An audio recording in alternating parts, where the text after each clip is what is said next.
நீ டென்ஷன்ல கண்டதையும் பேசிட்டு இருக்க. நீ எப்பவும் சொல்றதுதான் நான் இப்ப சொல்றேன். நம்ம காதல் உண்மைனா நமக்கு நல்லது நடக்கும். நீ தைரியமா போயிட்டு வா.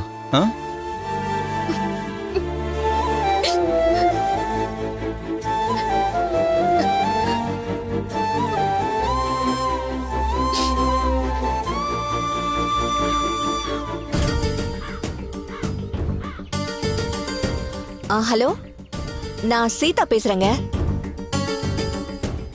இன்னும் கொஞ்ச நேரத்துல நாங்க கிளம்பிடுவோம். நீங்க எங்க இருக்கீங்க? ஓ சரிங்க, இதோ இப்ப கிளம்பிடுவோம் நாங்க. ரொம்ப தேங்க்ஸுங்க. நேர்ல பேசிக்கலாம். என்ன சிம்ரன், நீ ரெடி ஆயிட்டல்ல? ரெடி தாங்க. ரஞ்சிதா ரெடி ஆயிட்டாளா? எனக்கு எதுவும் தெரியலையே. சரி வாங்க பார்க்கலாம். ரெண்டு பேரும் ரெடியா இருப்பாங்கன்னு நினைக்கிறேன். சரிங்க.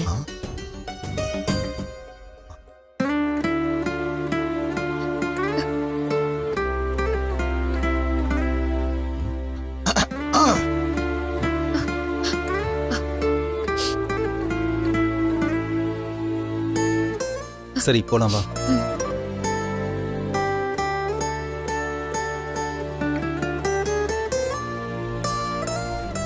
என்னாச்சு அருண்? இல்லாத டெஸ்ட்டை பத்தி நினைச்சு எமோஷன் ஆயிட்டா. அதான் தைரியம் சொல்லிட்டு இருந்தேன். அதான் நான் நேத்தே சொன்னேன்லம்மா, சவால்ல நீ ஜெயிச்சு எல்லார் மூஞ்சிலையும் நீ கரிய பூசத்தான் போற. All the best. தேங்க்ஸ்ண்ணா. சொல்லுங்கண்ணா. வந்துட்டீங்களா? ஓகேண்ணா, நான் இப்ப வந்துடுறேன். என்னக்கா ஹாஸ்பிட்டல் கிளம்பிடியா? கிளம்பணும்டி. என்னடி யோசிக்கிற? இல்லக்கா, ரஞ்சிதா போய் சொல்றேன்னு நம்பிதான் நீ ஹாஸ்பிட்டலுக்கு டெஸ்ட்டுக்கே கூட்டிட்டு போற. ஒருவேளை டெஸ்ட் ரிசல்ட் கர்ப்பமா இருக்குன்னு வந்துச்சுன்னா என்னக்கா பண்ணுவ? ஏய், வாய கழுவுடி. ஏன் கிளம்புறப்போ இப்படி அபசகுணமா பேசிட்டு இருக்க? உன்னால பாசிட்டிவாவே யோசிக்க முடியாதா? கோச்சுக்காதக்கா, ரஞ்சிதாவை பத்தி தான் நமக்கு தெரியுமே. அவ ஏதாவது பிளான் பண்ணி அவளுக்கு ஃபேவரபிளா ரிசல்ட் வரா மாதிரி அவ ஏதோ செஞ்சிட கூடாதுல்ல, அதனாலதான் நான் கேட்டேன். அப்படி எதுவும் நடந்துடக்கூடாதுன்னு தான் நமக்கு தெரிஞ்ச ஹாஸ்பிட்டலுக்கு அவளை கூட்டிட்டு போறேன். அங்க அவளால யாரையும் இன்ஃப்ளூயன்ஸ் பண்ண முடியாது. ரிசல்ட்டும் அவளுக்கு எதிராக தான் வரும். ஹாஸ்பிட்டல்ல இருந்து வீட்டுக்கு வந்த உடனே அவளை முதல் வேலையா இந்த வீட்டை விட்டு விரட்ட வேண்டியதா. எப்படிக்கா இவ்ளோ கன்ஃபார்மா சொல்ற? இப்ப என்ன எதுவும் கேட்காத. நான் சொன்னது மட்டும் நடக்குதா இல்லையான்னு பாரு.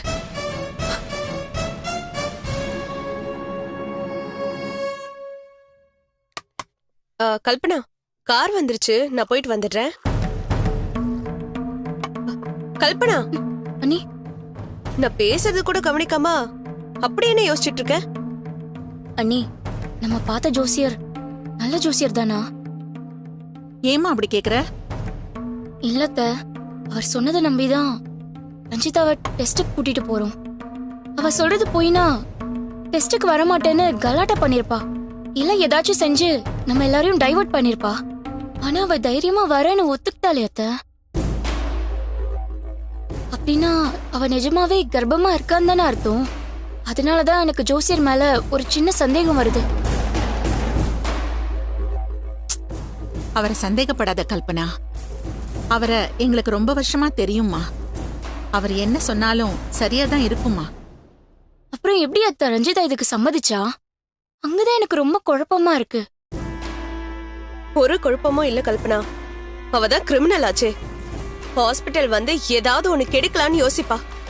அங்க வந்து ஏதாவது ஒரு கேம் ஆடலான்னு பாப்பா. நான் அதுக்கு இடம் கொடுக்க மாட்டேன், அவளை விட்டு நகரவும் மாட்டேன். எதுவுமே செய்ய முடியாத மாதிரி நான் அவளை கார்னர் பண்ணிட்டா போதும், அவ கண்டிப்பா மாட்டிப்பா. நானும் அந்த நம்பிக்கையில தான் இருக்கேன் கல்பனா.